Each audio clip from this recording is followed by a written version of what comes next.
नीयत खराब है और ये चाहते हैं कि देश में और दूरियां बढ़े दो बड़े समुदायों में।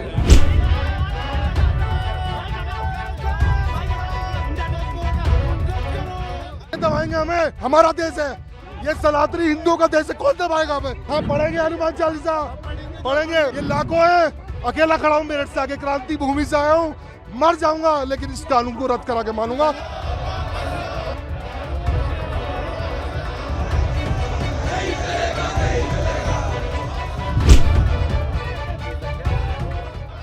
ये तगड़ा हंगामा वक्फ संशोधन विधेयक को लेकर है, जिसके खिलाफ all India Muslim personal law board खुलकर उतर आई है।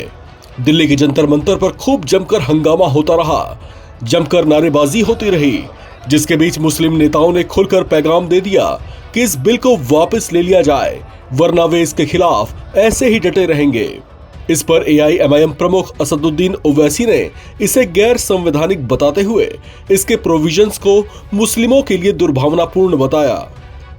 वक्फ की जायदाद को बचाने के लिए, एनक्रोचर्स को निकालने के लिए नहीं, ना उसकी इनकम को बढ़ाने के लिए, बल्कि वक्फ की जायदादों को खत्म करने के लिए मुसलमानों से उनकी मस्जिदें, दरगाहें, खानखाहें, कब्रिस्तान को छीनने के लिए इस तरह का प्रोविजन उसमें रखा गया है। इनकी नीयत खराब है और ये चाहते हैं कि देश में और दूरियां बढ़े दो बड़े समुदायों में। हमारा काम विरोध करना है क्योंकि ये अनकॉन्स्टिट्यूशनल है। हमारी बहुत सख्त नाराजगी है इस पे और हम मोदी सरकार से इस पे बहुत ज़्यादा नाराज़ हैं, क्योंकि ये जो संपत्ति है, ये संपत्ति जो है ये मुसलमानों की संपत्ति है और मुसलमान इसे किसी हद तक भी बर्दाश्त नहीं करेगा कि ये जो है संशोधन लाया जाए। ये वक्फी ज़मीन है और ये ज़मीन अल्लाह के लिए हमने कुर्बान कर दी है, मुसलमानों की ज़मीन है, इस पे मुसलमानों का अधिकार है, ये हमारा मजहबी मसला है। इसके अंदर अगर कोई इस तरह की दखल अंदाजी होगी तो बर्दाश्त नहीं की जाएगी। जब तक ये बिल जो है वापस से नहीं ले जाएगा, जो इन्होंने कानून बनाया है, तो हम यहाँ से नहीं जाएंगे। वक्फ संशोधन विधेयक के खिलाफ मुस्लिम संगठनों ने आवाज बुलंद की तो इस पर हिंदू संगठनों के लोग भी सड़कों पर उतर आए। उन्होंने इस बिल का खुलकर समर्थन किया और इसे जल्द से जल्द देश में लागू करने की मांग भी की। इस बिल के समर्थन में हिंदू संगठनों के लोग भी सड़कों पर जमकर हंगामा करते और धरने पर बैठने की कोशिश करते देखे गए। उन्होंने कहा कि इस बिल को वे किसी भी हालत में लागू करवा कर ही रहेंगे। दबाएंगे हमें, हमारा देश है ये, सनातनी हिंदुओं का देश है, कौन दबाएगा हमें?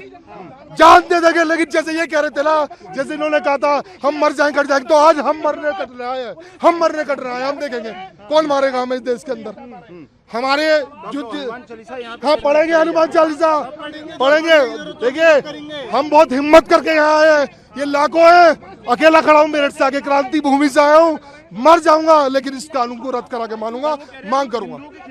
खिलाफ हिंदुओं के नहीं है, लेकिन साजिश हिंदुओं के खिलाफ है, ये संपत्ति कब्जाने की साजिश हिंदुओं के खिलाफ है। चलिए हम आपको बताते हैं आखिर ये विधेयक है क्या और क्यों इस पर इतना हो हल्ला मचा हुआ है।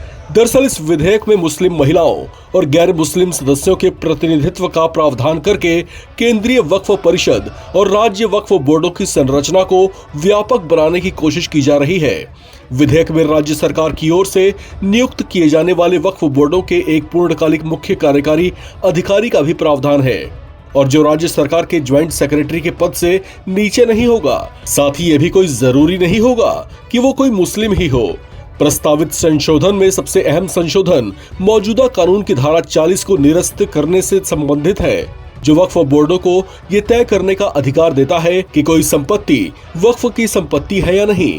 वक्फ ट्रिब्यूनल की संरचना में बदलाव और उसके फैसलों के खिलाफ हाई कोर्ट्स में 90 दिन के भीतर अपील का प्रावधान भी किया गया है। अब इस तरह के बदलाव के प्रावधानों को मुस्लिम संगठनों के लोग शक की निगाहों से देख रहे हैं। उनका मानना है कि ये उनके धार्मिक मसलों में जानबूझकर की जाने वाली छेड़छाड़ है, जिसे वे चलने नहीं देंगे।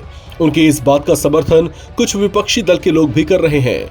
इस बिल का कांग्रेस, सपा, शरद पवार के नेतृत्व वाली एनसीपी समेत कई विपक्षी दल पहले से ही करते रहे हैं।